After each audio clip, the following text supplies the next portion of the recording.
hoje, não te aprofundo um bocadinho, para ficar claro esse ponto ali, para não poder avançar, não te aprofundo um bocadinho essa questão de estrutura. Essa questão de estrutura. Isto é, tu tenta perceber como que esse bloco que nos chama Pentateuco, como é que é organizado de tal maneira que, por exemplo, Levítico fica na centro. Por que Levítico está na centro? E qual é que é essa função ali na centro? Portanto, não te recuperar um bocadinho o conteúdo da aula passada e não te introduzir algumas novidades.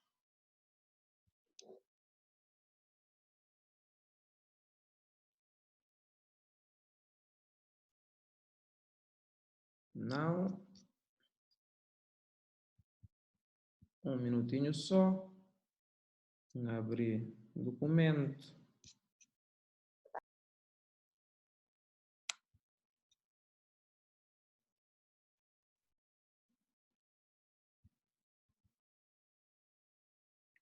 Ok.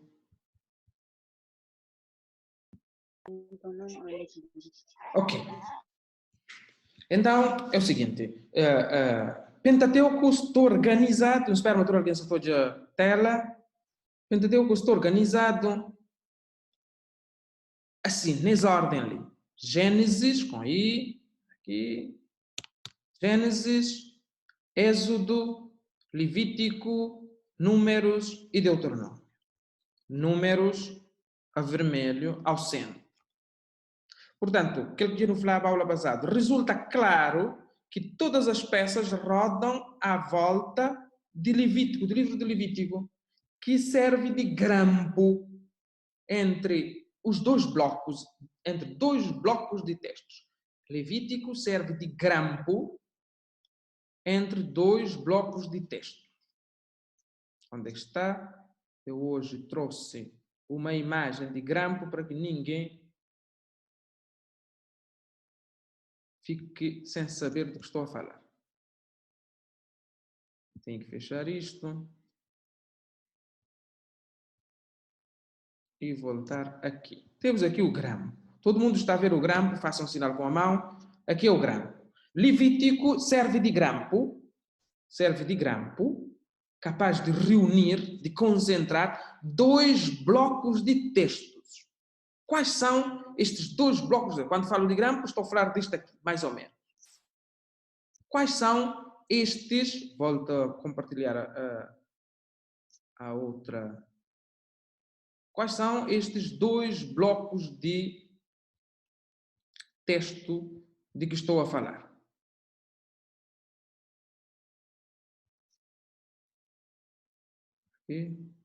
Estou a falar de Êxodo, capítulo 25 ao capítulo 40.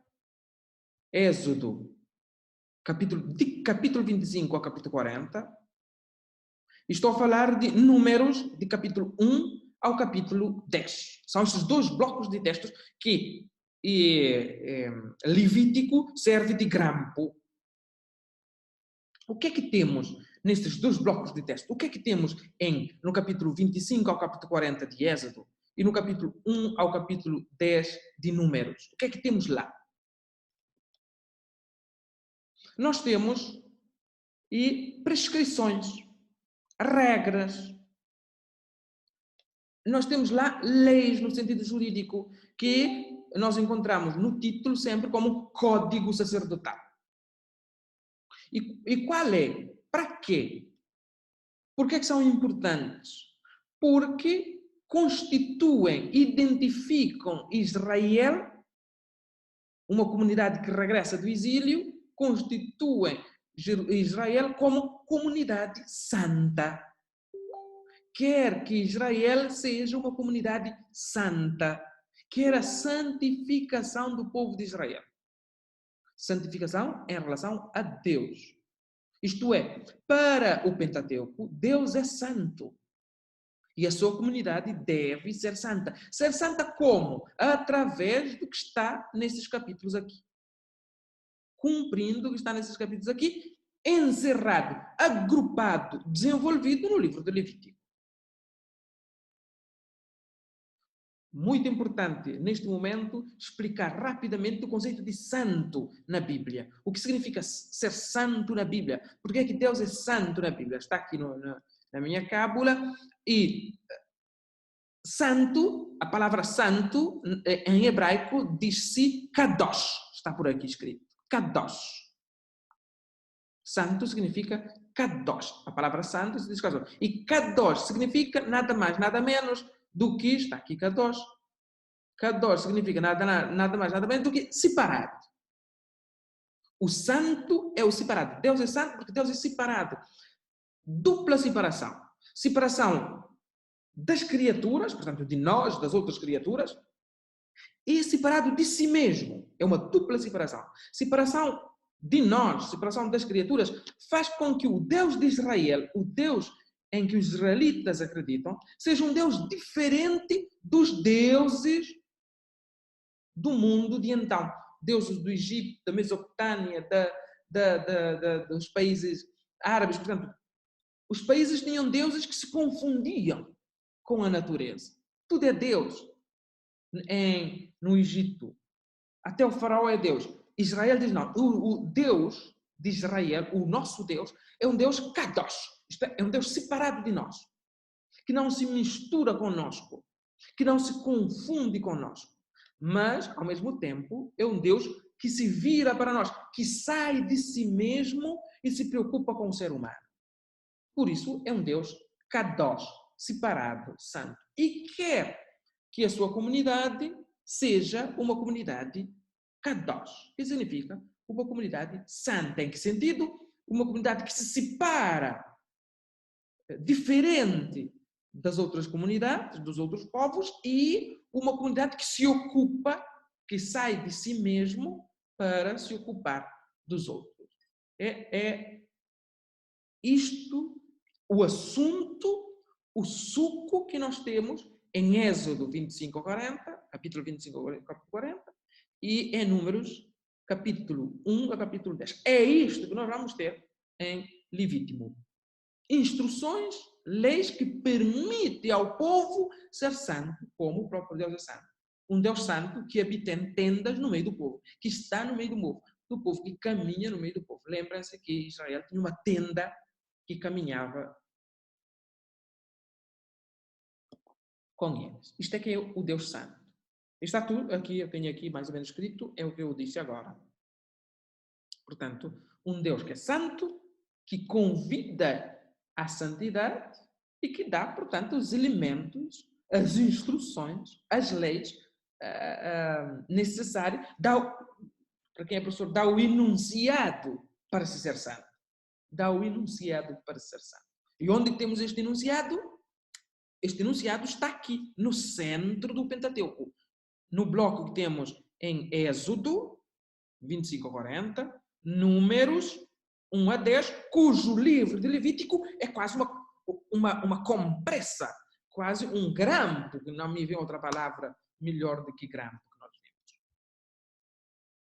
Até aqui, alguém quer dizer alguma coisa? Temos Rosi que entrou agora, Isaías. Está tudo bem. Basta fazer um sinal com a mão, eu vou perceber.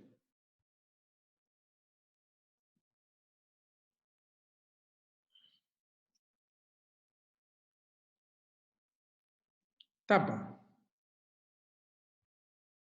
Então, às vezes me perco, hein? Com este zoom. Às vezes não sei onde é que estou. Parece que estou aqui, ok.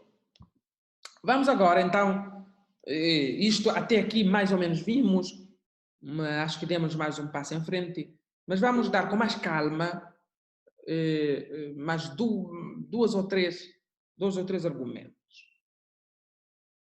Eu vou introduzir aqui a ideia de organização quiástica. Está aqui escrito os cinco livros de Torá, ou o Pentateuco. Estes 5 livros estão organizados de forma quiástica ou simétrica. Está aqui escrito quiástica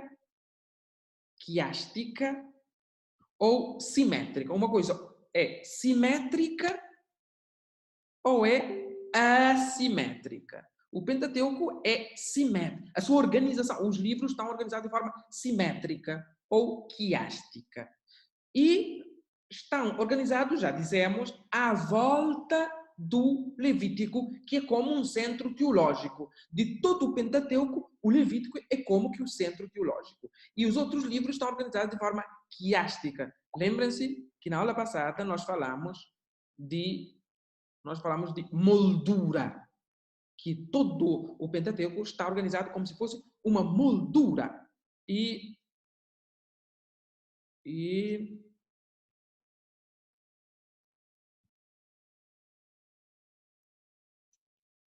onde é que está a minha moldura?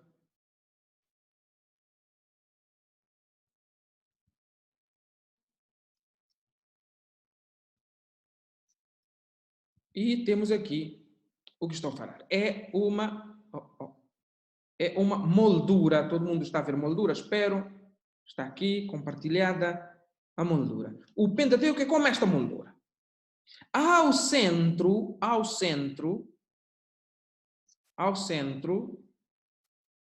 nós temos, da moldura, nós temos, ao centro, nós temos Levítico. Ao centro, nós temos Levítico. O centro da fotografia. Mas nós temos uma moldura interna, interior, e uma moldura exterior. A moldura exterior, temos uma parte da moldura, um lado da moldura, vamos pôr Deuteronômio, e temos outra parte da moldura, que deve parecer com a primeira parte. E esta outra parte da moldura, estamos a falar de moldura exterior. Temos aqui o Gênesis, que deve, a moldura, a parte de Gênesis, o livro de Gênesis, deve ser parecido, para combinar, deve parecido com o Deuteronômio. Vamos ver parecido em quê? E temos também uma moldura, pode colocar-se de outra cor, significa um carnavalinho. Aqui dentro temos uma moldura interior. A moldura interior, não mudou de cor, mas não faz mal. A moldura interior, nós temos números. Já não dá, não. Números. E a outra parte da moldura, nós temos Êxodo. Oh, não posso. Êxodo, isto é Êxodo, Êxodo. Portanto, quando eu digo é uma moldura, estou a dizer isto. Tem uma moldura exterior, é como um quadro, tem uma moldura exterior, feita de Gênesis e Deuteronômio. Tem uma moldura interior, feita de Números e Êxodo. E tem o centro teológico do Pentateuco, que é Levítico. Tem o centro teológico do Pentateuco, que é Levítico. O Levítico, que está aqui, faz de... não, venha, fica ali. O Levítico que está aqui faz de grampo com esses dois livros, que têm dois grupos de textos muito importantes e formam o centro teológico de Pentateuco. Está certo? Espero que sim. Fechamos isto e vamos ver se recuperamos. Onde é que estás? Se recuperamos esta organização quiástica ou simétrica. Este quadro tem uma organização quiástica ou simétrica. O nome parece difícil, mas já vou explicar.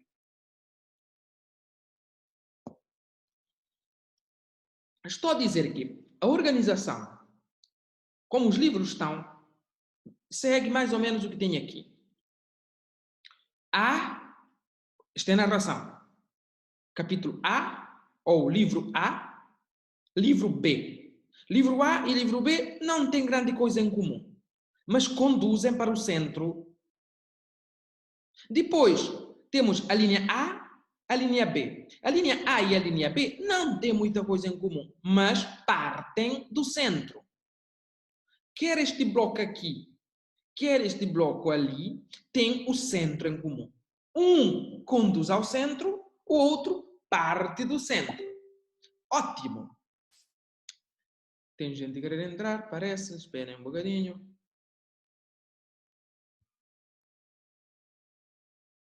Não, está tudo bem. E este centro serve quer de ponto de chegada, quer de ponto de partida. Ok, mas mais, é simétrica ou quiástica, porque o assunto que temos no livro A, nós vamos reencontrá-lo no livro A, a linha A. Vamos ver se estou a me explicar. O assunto que está importante no livro A, vamos encontrar o mesmo assunto no livro A linha A. Com acrescentos, com melhorias, com passos em frente. Afinal, estamos depois do centro. O assunto que nós temos em B, nós vamos também encontrar em a linha B. Vamos acabar com A e B e vamos falar em livros. Há textos, argumentos, assuntos que nós encontramos no livro A, está aqui como no livro de Gênesis.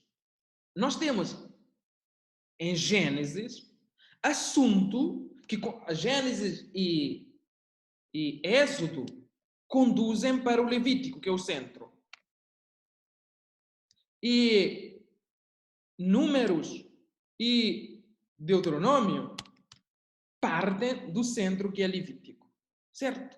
Mas é que Gênesis tem textos, assuntos que Números vai retomar. Mentira. Caramba, minha cabeça. Que coisa vai retomar. Vamos voltar para trás para poder lembrar. Não, ok. Que Gênesis tem assunto que Deuteronômio vai retomar. E Números tem assunto que Êxodo tem assunto que Números vai retomar. Se entenderam, se conseguir explicar o que é isto de quiástica ou simétrica, vamos ver isto na prática, com os textos. Vamos voltar então a Gênesis e Deuteronômio, a moldura externa, a parte externa de que falamos, a moldura, lembrem-se da moldura, a parte externa. E estão aqui os textos. Estão aqui os textos. Em Gênesis, nós temos, por exemplo, estes dois textos. Gênesis 12, 1, trata de terra que Deus fará ver a Abraão. Se temos a Bíblia rapidamente, daqui a nada vai dar sinal de coisa. Gênesis 12. Gênesis 12 diz assim. Gênesis 12 diz assim. 12, 1, versículo 1. O Senhor disse a Abraão: deixa a tua terra, a tua família, a casa de teu pai e vai para a terra que eu te indicar. Isto está em Gênesis 1. Todo mundo conhece isto. O que nós nunca passou pela nossa cabeça é que ter um paralelismo, uma simetria com Deuteronômio 34. Deuteronômio, o último livro do Pentateuco, Deuteronômio 34, 1. Deuteronômio 34, 1. Vamos ler só o versículo 1 e retomar em versículo 4. Portanto, 1.4, está aqui a citação. E o que diz? Diz assim: Moisés subiu das planícies de Moabe ao Monte Nebo, ao cimo da Pisga, que está em frente de Jericó. E o Senhor mostrou-lhe toda a terra, desde Gileade até Dan. Vamos parar aqui e retomar o versículo 4. 4, o que é que diz? O Senhor disse-lhe: esta é a terra que jurei dar a Abraão, Isaque e Jacó. Dá-la-ei à vossa descendência. Viste-a com os teus olhos, mas não entrarás nela. Estão a ver o paralelismo de que falava?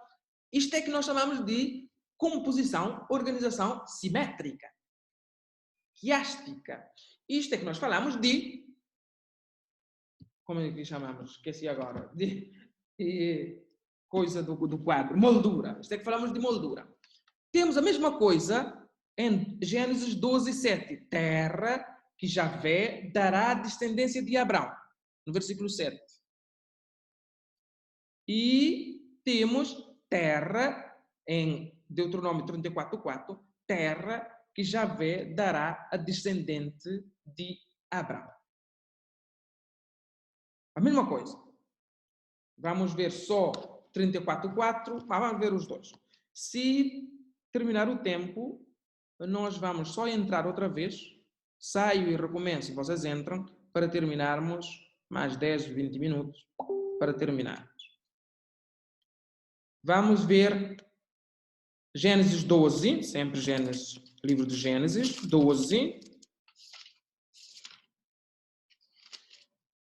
Livro de Gênesis 12, versículo 7, diz assim: O Senhor apareceu a Abraão e disse-lhe: Darei esta terra à tua descendência, terra que Javé dará à descendência de Abraão. Se formos ao Deuteronômio 34,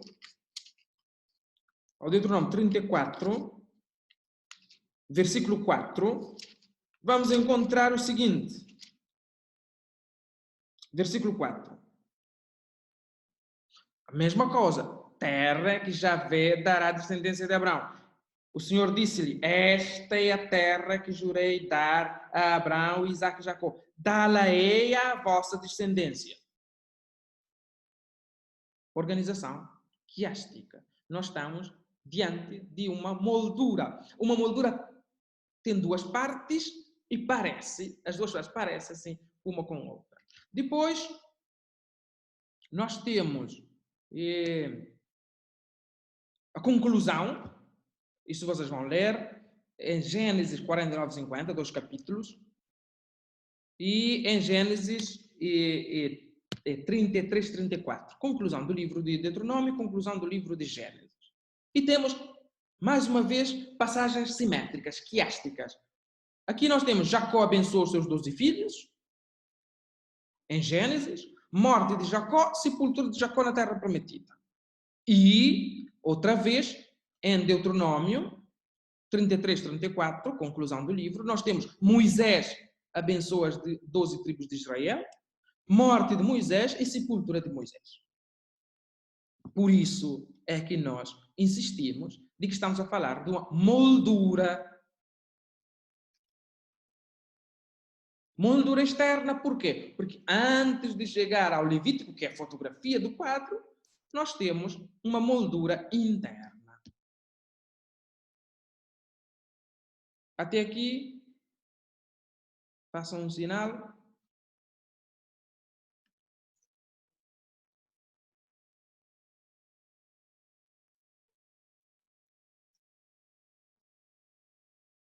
Quem cala consente, portanto, nenhum sinal, posso avançar. Já vamos ter pouco tempo, temos 6 minutos e vamos ter que vai cair e eu vou recomeçar logo a seguir a aula e basta entrar com o mesmo password. Então vamos ver rapidamente a moldura interna. A moldura interna é feita do livro de Êxodo e livro de Números. O que é que tem em comum para formarem uma moldura à volta do Levítico, mais próximo do Levítico? E daí que o Levítico seja grampo. Como em Gênesis e Deuteronômio apresentam numerosas histórias semelhantes e paralelas. E as histórias que apresentam têm o Sinai. Sinai é o monte. Sinai é o monte. Monte Sinai. E tem o Sinai como uma espécie de linha divisória. Uma espécie de centro. Nada é igual antes ou depois de Sinai. Do Monte Sinai, da presença do Monte Sinai. Lembrem-se, é no Monte Sinai que Deus dá os 10 mandamentos. Que Deus faz aliança com o povo. A primeira aliança está lá no Monte Sinai. Portanto, o Monte Sinai é absolutamente fundamental. E, portanto, tem o Monte Sinai como a linha divisória. Nada do que era antes do Monte Sinai é igual ao que vem depois do Monte Sinai. Alguém quer fazer uma pergunta? Antes, vamos deixar o tempo. Alguém quer fazer alguma pergunta? Pode fazer, levantar a mão, fazer a pergunta.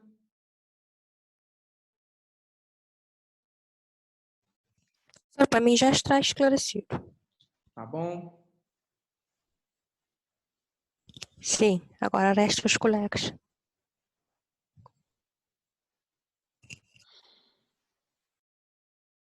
Ok. Vamos, então, terminar e recomeçar. Basta entrarem com a mesma senha. Se tiverem problemas, falamos no Messenger da turma. Tá bom? Faltam 4 minutos. Vamos interromper aqui e imediatamente recomeçar para eu explicar esta moldura interna. Tá certo? O Êxodo e os números constituem uma moldura interior desta organização do Pentateuco. Tem muitas histórias parecidas, semelhantes, colocadas no mesmo período, e tem como um separador das águas, como momento central, o Sinai, o Monte Sinai. Não se esqueçam do Monte Sinai. O Monte Sinai, a estada no Sinai é muito importante, quer no livro do Êxodo, quer no livro de Números. Antes do Sinai, é tolerável o povo reclamar que não tem pão, não tem água. Antes do Êxodo, antes do Monte Sinai. A partir do Monte Sinai, esta mesma reclamação passa a ser pecado. Antes do Êxodo. Qual Êxodo? Antes do Monte Sinai é pecado. Antes do Monte Sinai é normal, é aceitável, assim está. Depois do Monte Sinai, portanto, não é normal, é considerado o pecado. Temos aqui um quadro no livro do Êxodo e no livro do Número. O percurso é sempre até Sinai. Sinai é a linha divisória, o centro. Então temos Egito, o povo sai do Egito, atravessa o deserto e chega a Sinai. O que é que acontece neste percurso? Temos a Páscoa, lembrem-se, episódio de Maná e Cordonizes, a água do rochedo, tudo aqui é normal. Maná e Cordonizes, reclamação do povo, a água no deserto, reclamação do povo, ainda não é pecado. Depois temos instituição, que está mal escrito, instituição de ministérios, funções dentro do povo, e temos a idolatria, Baal. Isto acontece no percurso até Sinai, Egito, a travessia do deserto, Sinai. No livro de Números, nós vamos ter Sinai, outra vez a travessia do deserto, não para trás, para frente, outro deserto. A travessia do deserto e chegada a Moab. Moab, uma planície de Moab. O que é que vamos ter neste percurso? Páscoa outra vez. Maná e Cordonizes já é pecado. A água no rochedo já é pecado. Se nós formos ler, está aqui ao lado, seria interessante fazer esta leitura. Temos aqui ao lado, portanto, os capítulos. E instituição dos ministérios, no capítulo 11, e no capítulo 25, a idolatria a Baal. Baal é um deus estrangeiro. Pronto. O que é que temos sempre neste percurso, antes do Sinai e depois do Sinai, no livro do Êxodo e no livro dos Números, outra vez, posto em paralelo, que fazem com que formem esta moldura interna, nós temos ameaças, quer antes de chegar ao Sinai, quer depois de chegar ao Sinai. Ameaças que vêm de fora e ameaças que vêm de dentro do povo. Antes do Sinai, ameaças são os egípcios, vêm do Egito, que persegue, que quer interromper a viagem. E temos os amalacitas, que são povos que o povo de Israel vai encontrar no deserto. São ameaças que vêm de fora, que perturbam a estabilidade do povo, que cria dificuldade. Mas nós temos ameaça interna, que também cria dificuldades. Nós temos a murmuração, o povo murmura, lembrem-se, quando não tem de comer, murmuram contra Moisés, murmuram contra Deus, e temos a idolatria ao Deus Baal. Todo mundo lembra-se disto. Nós vamos encontrar isto nestes textos que estão aí em cima aqui. Depois do Monte Sinai, nós vamos continuar a ter ameaças. Agora, outra vez, murmuração de dentro, murmuração e idolatria. E de fora temos Moabe e os Madianitas. Nós temos, antes disto acabar, nós temos ainda 6 notícias de viagem no livro do Êxodo e 6 notícias de viagem no livro de Números. Tudo antes do Monte Sinai e depois do Monte Sinai. E essas notícias de viagem dizem sempre assim: o povo, os filhos de Israel, partiram de tal sítio, caminharam e acamparam em tal sítio. Partiram de e acamparam em. Parece um cântico. Sempre assim, um refrão. Partiram de São Filipe, acamparam em Ribeirão Chiqueiro. Partiram de Ribeirão Chiqueiro e são 6 viagens. Estão aqui as citações das 6 viagens. No livro do Êxodo, 6 viagens no livro de Números. É isto que nos leva a dizer que esses 2 livros são colocados à volta do Levítico, não de forma aleatória, mas porque fazem um conjunto, fazem este quadro, esta moldura interna ao Levítico, enquanto Deuteronômio e Gênesis faz a moldura externa. Temos 2 minutos, mais ou menos. Passo a vós a palavra. Não deu para dizer mais nada. Hoje tive alguma dificuldade com a internet.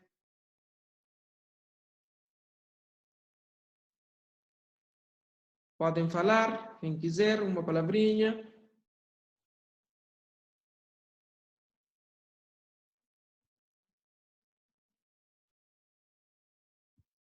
Professor?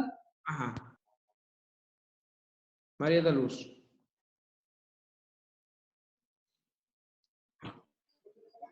Sim, o professor acabou de... A parte da tela que estávamos a ver com os números... O professor podia colocar a parte que estava a explicar? Aqui. Por favor, só para colocar a dúvida aí. Não, a outra que tem lá colunas. A outra parte que o professor estava a explicar, que antes era pecado e que depois não era pecado. Aqui. O povo de Israel, o número... E o que de concreto? Pecado era a procura, às tantas, ao problema de pão e de água na travessia do deserto. Lembra-se que vão dizer a Moisés: por que nos trouxeste para morrer neste deserto? Lembra-se?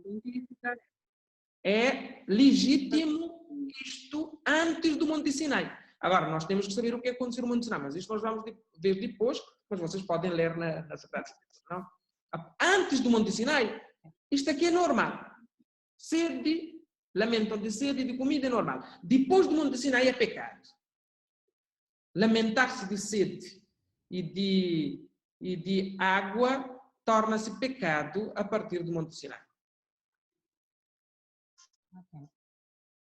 Ok? Mas o professor depois vai... Diz? Estou a dizer, depois o professor vai enviar-nos esses documentos para uma leitura mais